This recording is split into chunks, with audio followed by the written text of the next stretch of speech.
Welcome to the Gospel Grid podcast with Kevin Skipworth. In today's episode, we're diving deep into a topic that resonates with every pastor, church member, and believer: church growth. But what does true growth look like? Join us as we explore the biblical principles of healthy church growth, drawing insights from the book of Acts and the teachings of Jesus. Discover how a spiritually alive church can transform lives and communities, not through gimmicks, but through genuine discipleship and the power of the Holy Spirit. Let's embark on this journey to understand what it truly means for a church to grow in faith and impact.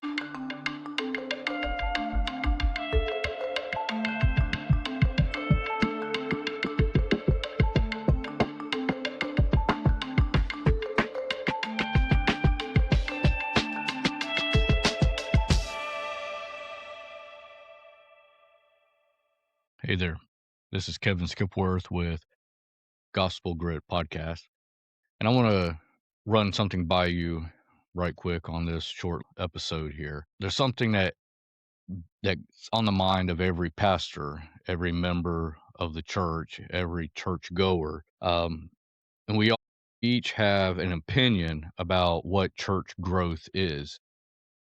Not even church growth, just church health in general.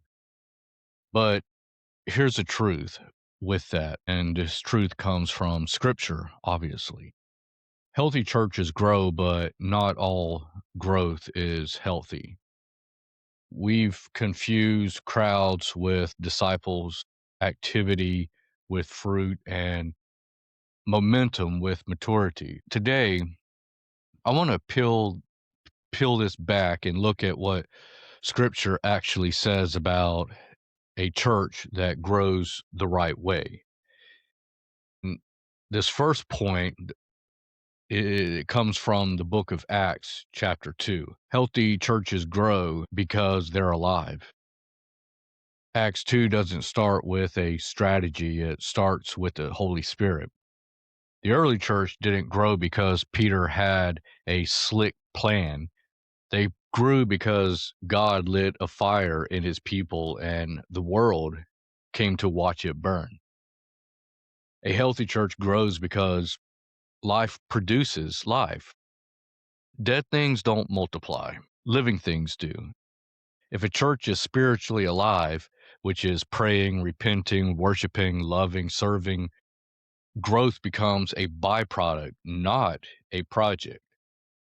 And number two, healthy churches grow deep before they grow wide. Pastors, we love numbers, and that shouldn't be the case. Churchgoers love numbers. They base the healthiness of the church by how many people are in the church. God loves depth. Jesus spent 3 years with 12 men, not 12,000. He spent 3 years pouring into just 12 men. He poured into them until they were rooted, grounded, and ready to turn the world upside down.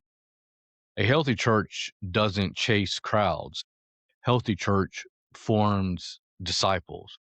If the roots aren't deep, then the fruit won't last. And number three, healthy churches grow through the word, not gimmicks. Acts 2:42 says the church devoted themselves to the apostles' teaching, to fellowship, to breaking of bread, devoted themselves to prayer. They didn't devote themselves to fog machines. They didn't devote themselves to branding. They didn't devote themselves to what's trending in the culture for this Sunday or what's going to be trending for the following Sunday. The word builds the church. The Spirit empowers the church, and the gospel grows the church.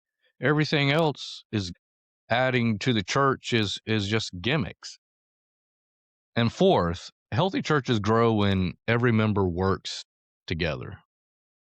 Going to Ephesians 4 says the church grows when each part does its work, not when the pastor does everything, not when the staff of a large church or a small church carries a load.